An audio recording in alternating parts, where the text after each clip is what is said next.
everyone, Joshua Hanlon here at Atlanta Brick Co. And today I'm joined by Chris, and we're going to be taking a look at their top 10 rarest minifigures here at the store. So they get tons of different minifigures here in sets and just minifigures on their own that come through the door that people bring in from their collections. But these are going to be the top 10 rarest, so these will be some really unique things. Some of these you might not have ever even seen before, so I'm excited to go through these and get some of the behind the scenes of how you've acquired these and some details about these. So what is this first one that we have here?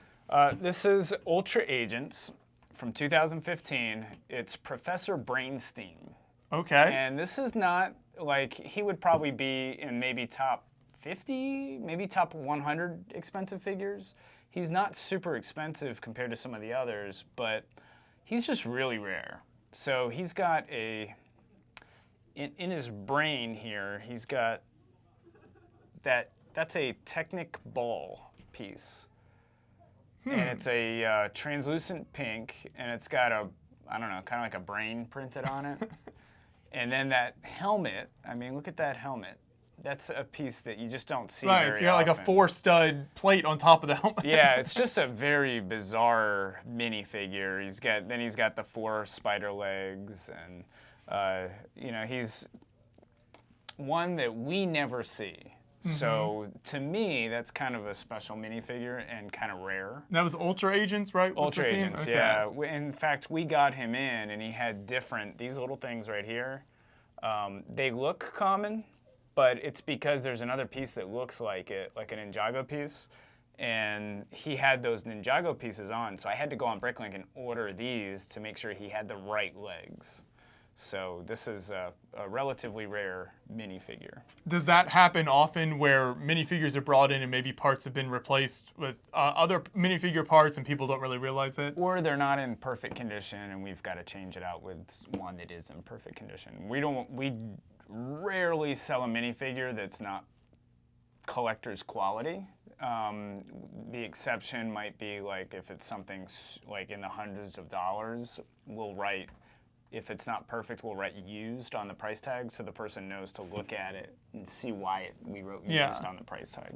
So, and then on our website, so we have most of our figures for sale on our website. We haven't gotten to Ultra Agents yet, believe it or not, because there's just not that big of a demand for them. So the Ultra Agents aren't online yet, but most of our minifigures are available on our website for sale. But we, just for simplicity's sake, we don't put used minifigures on our website. They're all collector's quality. So perfect. If there's a flaw, we don't put it on our website for sale.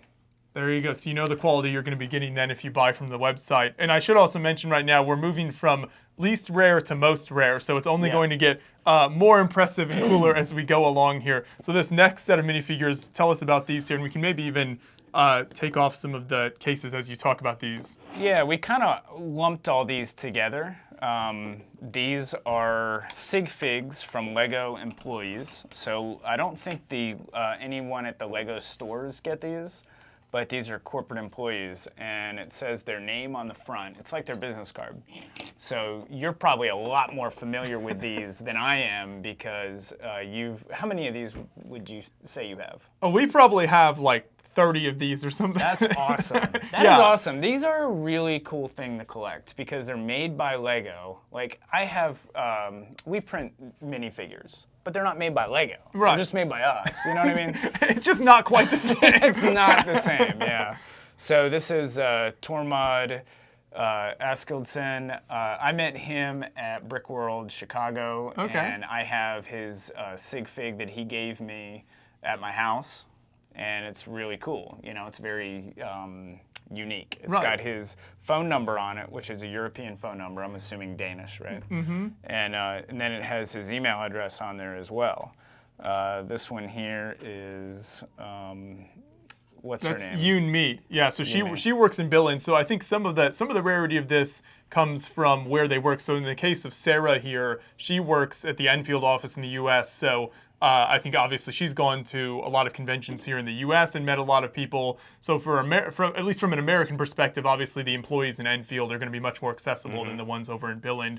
But yeah, it's really cool. I love the collection. We have ours actually on display in the studio at home where we do our live streams and everything, and it represents so many great memories for us of meeting these different people over the years. Yeah. And that's just super fun. And that I was thinking actually over the weekend at Brick Fair, I was like, how cool it would be to have your own sig fig to give out to people as a business card, because you're right. I remember when Tormund gave me his sig fig, and it's very special to me. This one here we actually found in a bulk lot. We found all these in bulk Lego lots. And it's like, what is this doing in some kid's bulk Lego lot? I mean, it just doesn't make any sense, right? But we do get a lot of Lego in, so I guess eventually you're bound to find rare stuff in the lots. But these are always very exciting to find. And I like this one too, because I hadn't seen a black shirt. Yeah, so there are some changes, and I think I've heard before that the employees kind of have a little bit of control over that. I know they can do things like choose the hairpiece or a hat. So like Stuart Harris, who runs a lot of the stuff at the Lego House in Billund, he has like a top hat type piece on.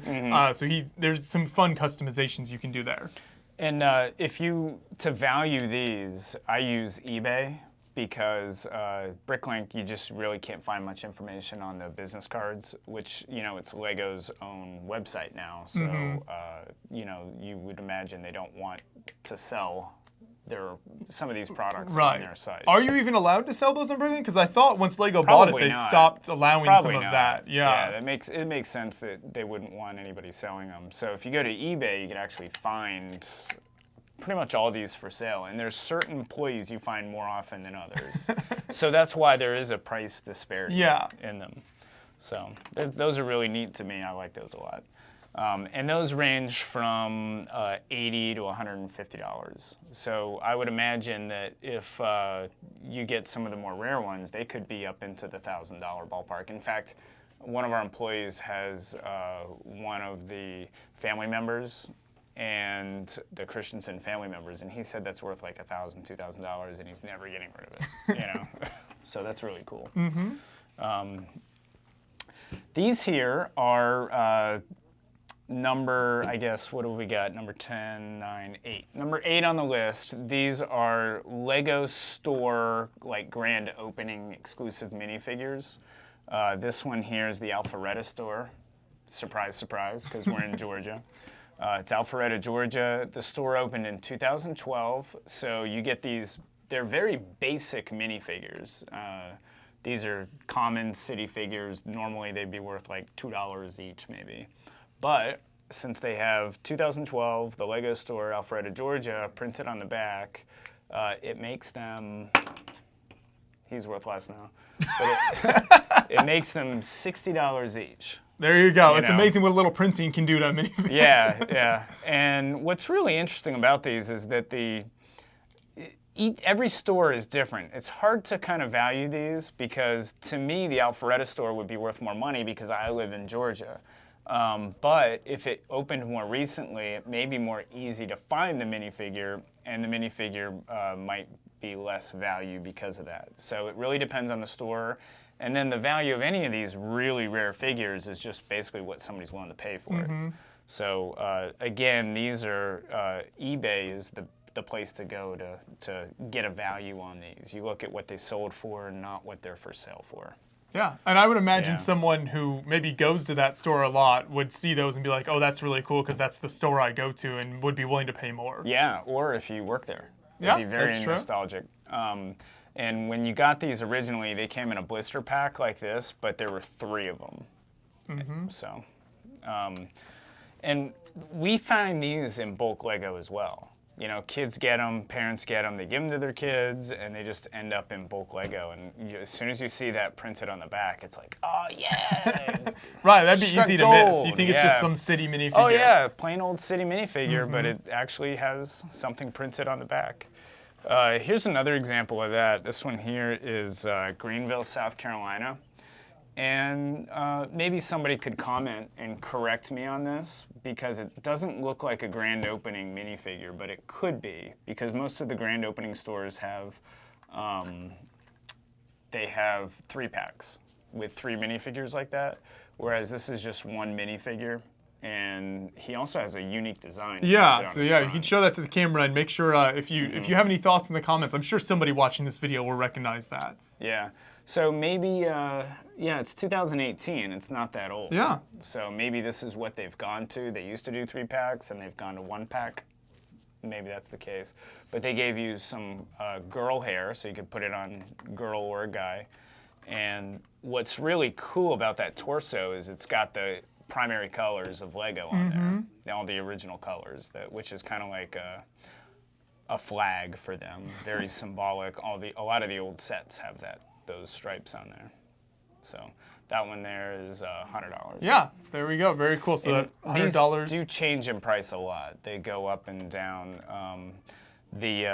More up than down usually, but there are some, like the 100 Lego stores minifigures actually have gone down in price. When we first started getting them, they were in that $100 ballpark. I think now they're down to like $50. So I think as they get out there, people realize how many are out there, and then everybody who really wanted them paid $100 for them and got them, and then now they're like down to like $50. So they're not as exciting. Next up. So now we're getting back into figures that came in the sets. These 3 guys are all worth about the same, the $150 ballpark. This is Jedi Bob. And he is so iconic because he was never actually in like a movie. He didn't actually have a name. Lego just called him Jedi Knight. He came in the First Republic gunship, I believe.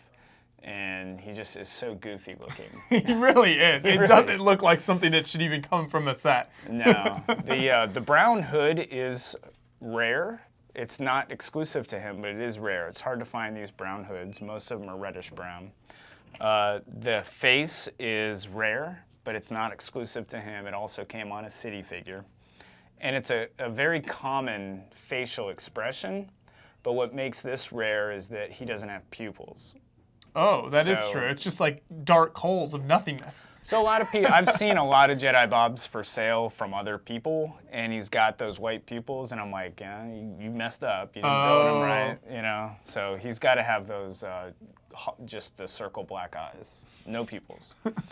And then the torso is really the only thing that's exclusive to Jedi Bob. And then he's got to be in good condition to be worth that much money, A lot of times these older figures will have scratches, cracks on their back, cracked sides, cracked arms. You got to look at all that stuff to make sure you got the right parts. And then when you put them back on, when you have a figure this rare and expensive, you don't want to put the torso all the ways on the legs, because the legs will actually break the torso over time. Your torso could act, if that were already all the ways on, and you have him in a glass case, it could just crack, and you don't even touch it. Even without playing with it, wear and tear, yeah. And we've had that happen, and we've learned the hard way, unfortunately. We'll sell a minifigure, and it's like, when we put him in there, he was mint, I promise you. And then we take him out of the case, and he's got that crack. So when we put figures away to store them, we don't put the torso all the ways on the legs. Well, that's a good tip for everyone watching out there. If you have figures that you really value, something maybe you're not going to just have in your general collection, display them that way with kind of the torso off the legs a little bit, and they'll last much longer. And even if you want to get more nitpicky than that, the hands will crack the arms as well. So it would be best to pull that out and don't put it in all the way. Yeah. Just far enough in so that it stays on. There was a minifigure, a lot of minifigures get those cracked arms, and we have to take them off and replace them. But when you're taking them off, quite often, you gotta be careful, because you could break the torso when you take them off. So it is all plastic at the end of the day. It's not indestructible. Yeah. Good quality plastic, but plastic. Okay, this is the Baklava Spider-Man.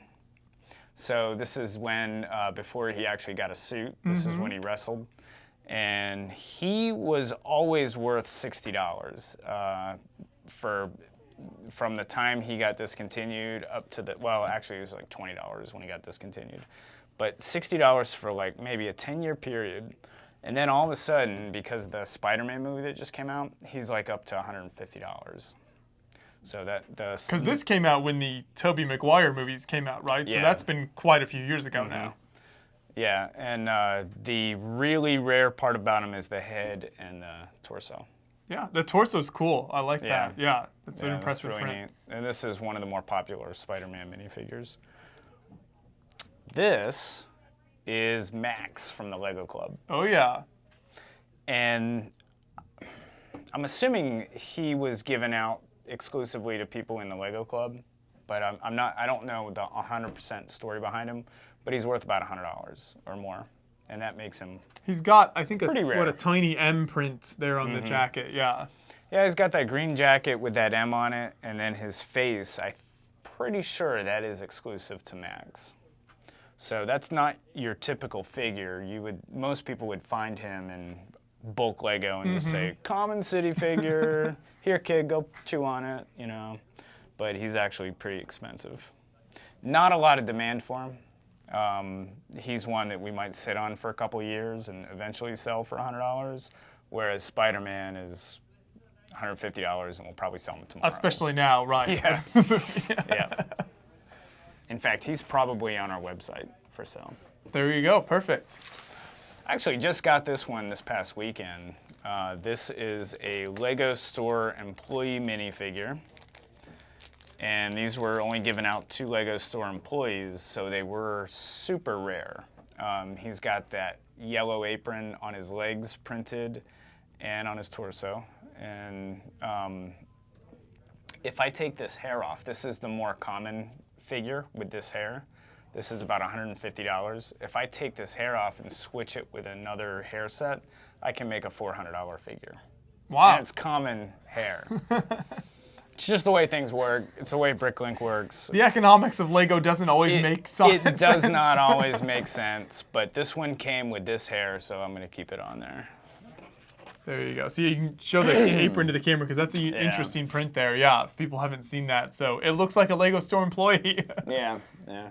And you don't typically find these figures in bulk Lego or Lego collections.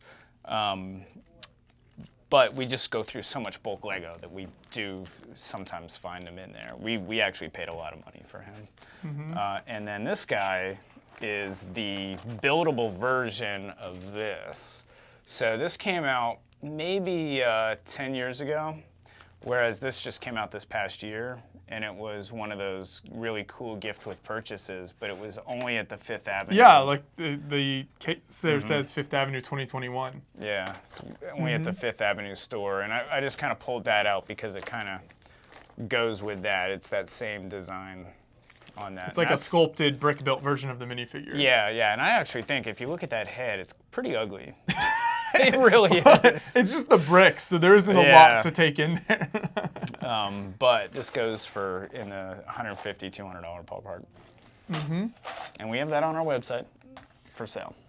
So moving, we're getting close to the most rarest. We're getting more interesting here. These ones here might be my favorite of everything that we have. I love these. In fact, these were on my desk. Okay. These were not out for sale. I just love the Black Falcons for one, because I love Castle.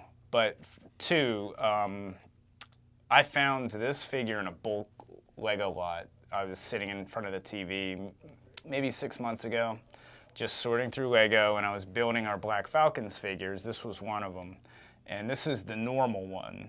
And the rare one has the exact same logo on his chest, but the bird is facing the opposite way. So And it took me a minute to even notice the differences there. So if you show that to the camera and if you're watching, you got to look really closely to even notice, because the colors are the same on each side. It's just the way that the bird is facing that changes. yeah, so the rare one is facing this way, and then the common one is facing this way. And right now we actually have two of the rare one. And so I had about 50 common torsos that I was going through and completing Black Falcons figures. And it dawned on me, I was like, oh, you know what? There's an odd, there's a anomaly. Let me go back and look for it. The first figure, I couldn't remember which way it was supposed to be facing. The first torso I pick up is the rare one. And I'm like, okay, so this must be the common one. So all the others need to be facing the other way if it's going to be the rare one.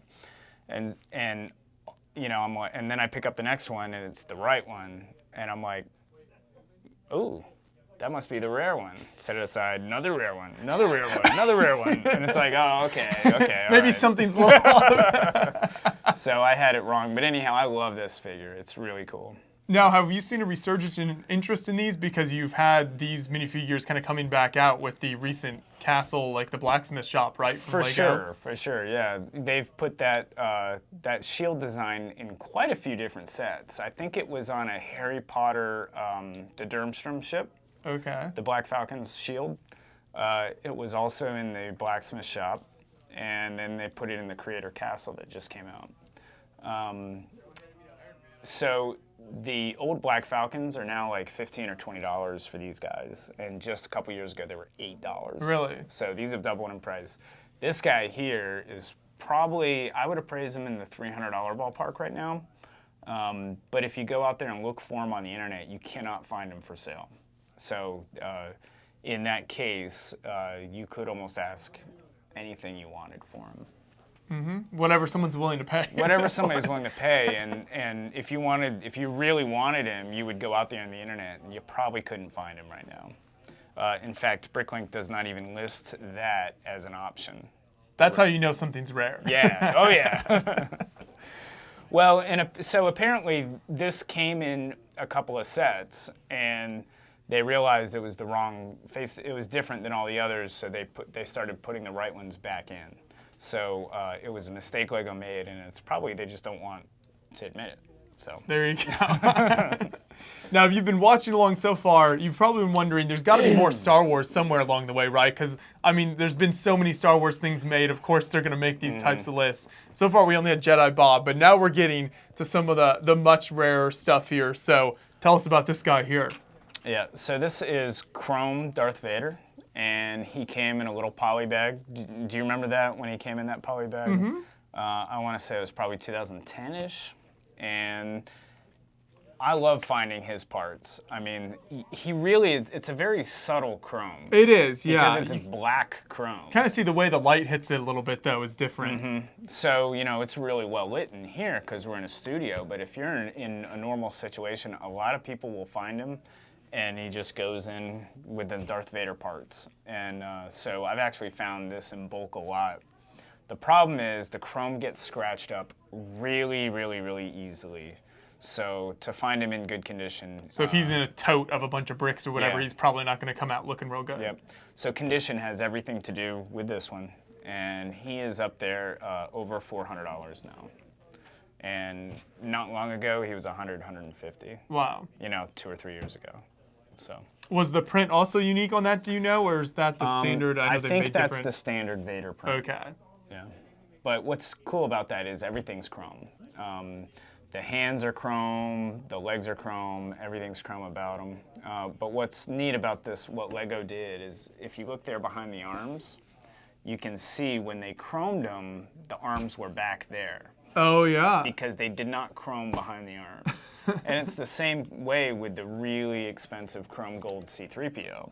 You know, he's like a $500 figure as well, and if you look under his arms, it's just bare. And it's like, this has got to be fake or cheap or something. But no, when the fake ones actually look better than the real one. That's how you can tell. It kind of flips. Yeah. It's right. It's kind of an odd situation. And speaking of Star Wars figures, if we were going by most expensive figures in the store, it would probably be like all Star Wars figures. Okay, so that's why we wanted rare, because this is honestly more interesting. I didn't want to sit here and look at all Star Wars figures. No, you know, no, I do. I could, but you know, if you look at the value of the Star Wars figures, they're really not that rare. The demand is high. Okay. And it's, you know, it's supply and demand. Mm-hmm. Like Max here, if his demand was a little higher, he could be $1,000, but who wants him? Yeah. You know, nobody. Whereas you got the demand for Zeb Aurelius from the Ghost, Star Wars Rebels, and he's like $200 now. Everybody wants him, you know, so. There we go. And speaking of which, we'll continue on here with another very much sought after figure. Yeah, so this is the Cloud City Boba Fett. He's the holy grail for a lot of people. We sold him 2 years ago for $350. We sold him last year for $650.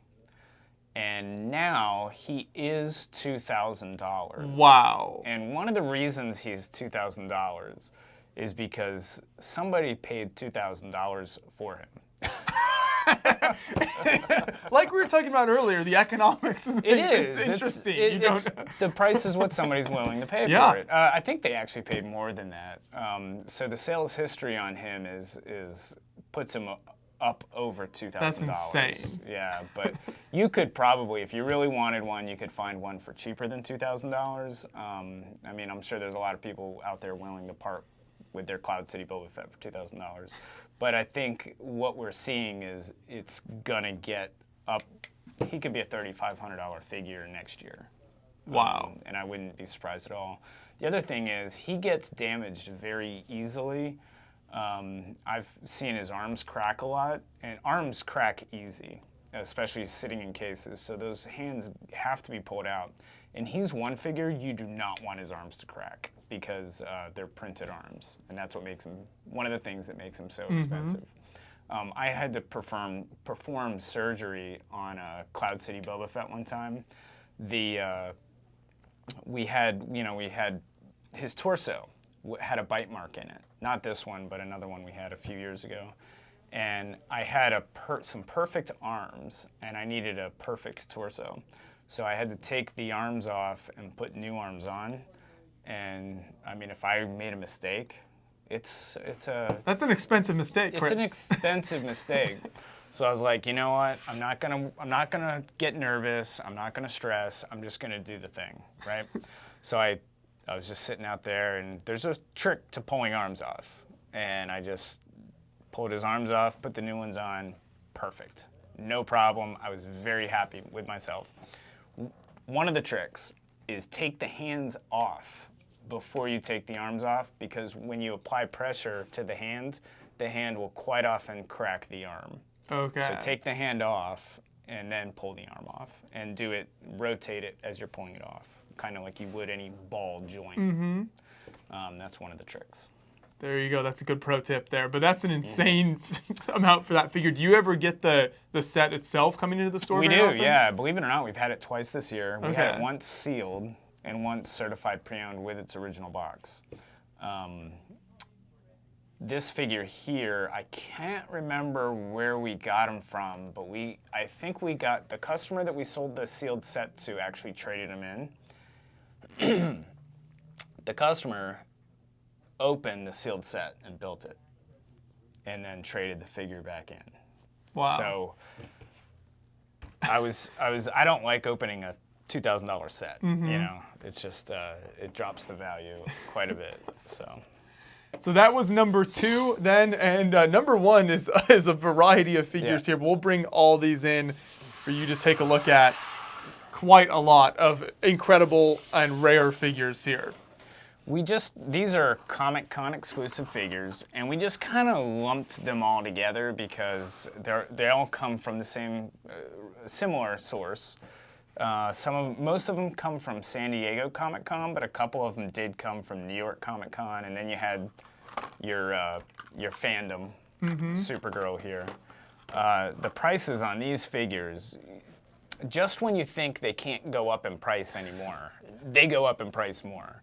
And we have a lot of friends at the store on the West Coast that when they go to San Diego Comic Con, they'll bring family members, they'll have friends, and they'll actually go out of their way to try to get us the San Diego Comic Con figures. So it's really nice having friends in good places. So that's why we have a lot of figures. We actually just got all these today. Wow. So I mean, it just goes to show the stuff that can come through the door. You never know. Yeah, and I had a feeling they were coming in. We paid a lot of money for them.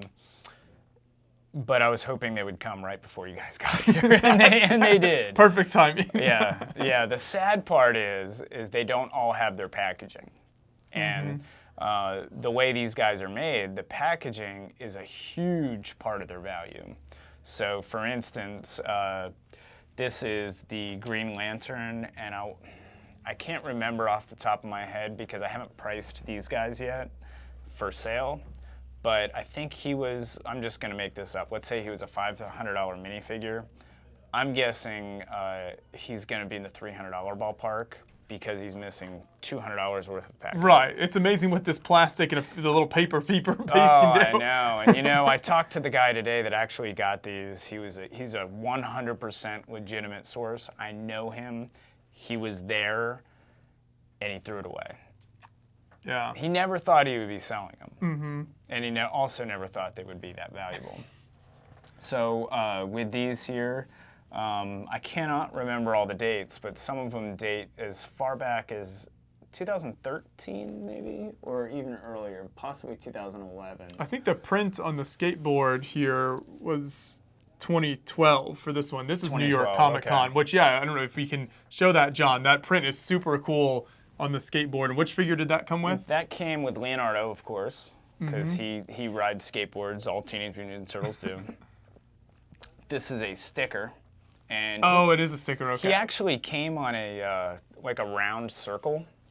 His packaging wasn't like this. It was like a round circle. I can't remember why it was a round circle, but it was. This is called Shadow Leonardo. And what I love about this figure, this is my most favorite figure out of all these guys. He's not the most expensive, but what makes him so neat is he's got a black head.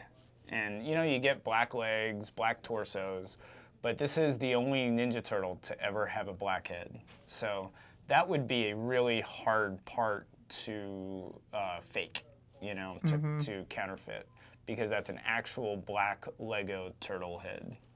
And he's just a really neat looking. Yeah, that really printing, the like gray on figure. black, just looks really cool. Yeah, I'm just, don't quote me on these prices. There's a couple of them I know better than others, but I think he's in the $500 ballpark. This is Black Superman, which he actually looks like Zod. He does, right. Because he's in a black suit. And I think those are Zod's legs, but he does have the actual Superman logo in black and silver on his chest. So that, you know, that makes him, they're all at least $500 on these plates here. This is another New York Comic Con one. This is Krang. Okay. From Teenage Mutant Ninja Turtles. And he's got a lot of exclusive parts on him. Pretty much everything except the hair and the hands are exclusive to that figure. This one here should be worth a lot now. That's Steve Rogers. And that was a San Diego Comic Con one. And we did get the card for this one. This is,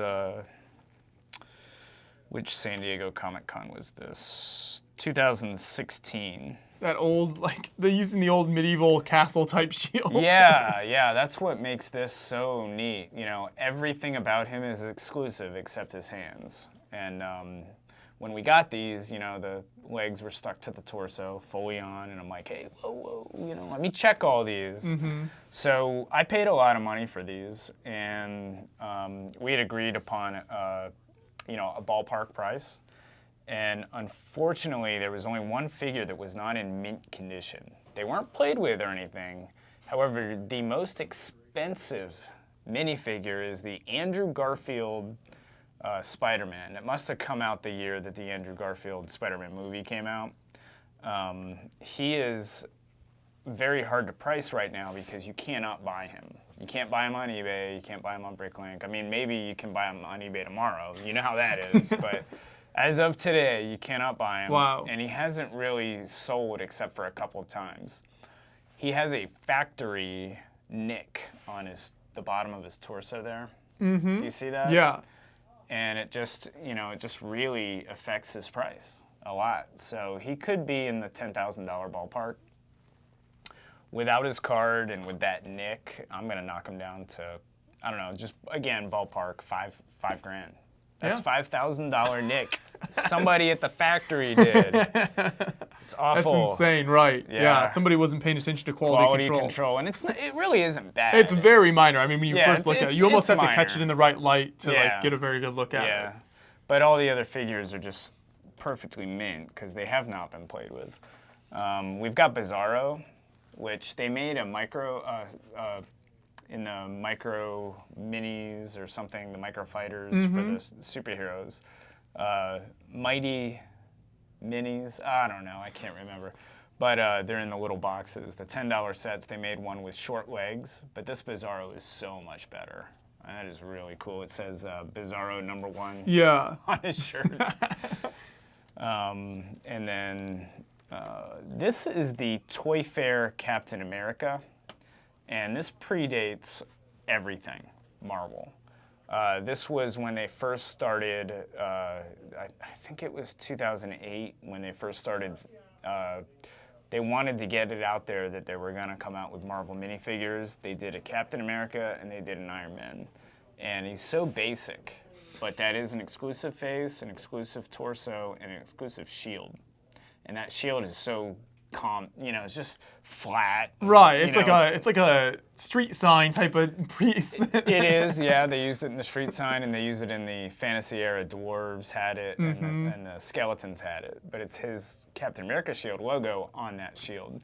So they did him, and they did Iron Man, and those are in the $800 to $1,200 ballpark. That was Toy Fair, though. Yeah. The next most expensive one would be Spider-Woman, and she's $5,000 plus. Wow. In her package. So we're going to have to knock some value off of that because she's not in her package. And then you've got the Green Lantern, which to me, they made a Green Lantern minifigure, so it's not that special to me. So, and he is one of the more cheaper figures. Now, you mentioned a couple times that obviously you bought these all at once. You said they just came in. Quite a big chunk of money, I'm sure. So when you're dropping that much money on a purchase like this, do you anticipate this stuff selling pretty quickly to be able to recoup that, or do you see this as like a fairly big, like longer-term investment that you might have to sit on while these sell to someone? Some of them I might have to sit on. We get the fandom Supergirl in more often than any of the other figures probably right now. We have 2 of her right now. She's $600, and she actually sells for $600. People buy her. The Black Lightning is relatively rare. He was from 2018, so he's not as old as the other, but people don't really want Black Lightning. He's no Andrew Garfield. Right, he doesn't have the brand recognition. He's $400, so that's probably the cheapest minifigure here. The PS4 Spider-Man was, for the longest time, he was in the $200, $300 ballpark. Now he's $850. Wow. He came out in, oh gosh, I don't know. It says 2019. I thought he was older than that, but that's not that old. But he's so expensive because of the Spider-Man movies and how popular Spider-Man is right now. So when these come out, they're usually in that actually $150 to $300 ballpark. I remember when Deadpool Duck, I'm sure you've seen him. He came out, he was, you could buy him for $150 on eBay right away. Now I think he's over $1,000. I haven't had him in a long time, so I don't know, but he's gotten really expensive. I sold the Black Spider-Man for $150 years ago when he first came out. I'm guessing he's over $500 now. So it's amazing how this stuff goes up in price. Yeah, so some of these guys like the Baklava Spider-Man, he came in a set. You could buy him at Walmart. These you couldn't even buy. And these are just so super exclusive. And the demand is super high because unlike the Lego store employee or the Lego store guy from Greenville, South Carolina, these are pop culture. Right. And people need to have every single Captain America, every single Teenage Mutant Ninja Turtle. They don't need to have every single Lego store figure from Greenville, South Carolina. That's very You know what true. I mean? So yeah, and hence the years and years of controversy over should Lego do this, should there be these exclusives, all of the Marvel, DC, whatever fandom it might be that miss out on them because they're so hard to get. Even if you're there at Comic-Con San Diego, you don't get them, a lot of them, because it's a raffle and the different ways they've done that over the years. So there's definitely been a lot of controversy and debate over that. And you've been to San Diego Comic-Con, and you've probably gotten some figures before, and it's special. It's neat. It's just an experience being there. Yeah, it's awesome for sure. having something you could take home with you. We were at Brick Fair, Alabama over the weekend, and people were buying our T-shirts, and we didn't have a size that they wanted, and they were like, I said, you can go on our website and buy our T-shirts, in this size. We have them at the store.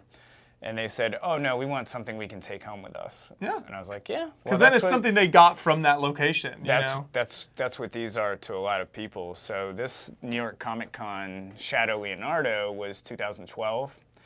I was a vendor at New York Comic Con in 2013, the very next year. And this had just come out. The New York Yoda, I Heart New York Yoda had just come out. So I was like, oh, what am I going to get? Because we were there as a vendor, so we got in before the public got in. We were going to get anything Lego they had. Lego wasn't there that year. Oh. So then the next year I was there, 2014, and I was like, oh, what are we going to get? Well, Nexo Knights just came out, and they just re-released Bionicle. Which I like Bionicle, don't get me wrong, but be careful what you say. There's a lot of passionate Bionicle fans. I love Bionicle, don't get me wrong. But they're no Marvel minifigures. Right. So they gave out a Nexo Knight poster. You didn't say there's Nexo Knight fans out there. Oh. Are there? I'm not. Yes.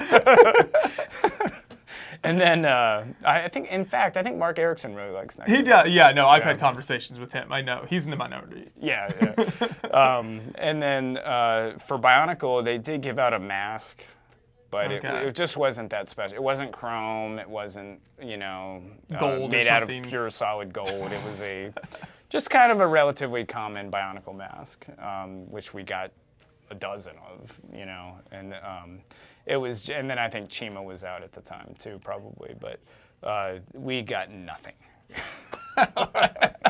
compared to this. So the only thing worse than not being there, not getting anything, is being there and still not getting. Yeah, I know. I mean, it's so much work being there, isn't it? I mean, you're fighting crowds. Yeah, you got to travel waiting to in line, and just so I've talked to some people who have gotten them being a part of the public at San Diego Comic-Con, and they change it a little every year.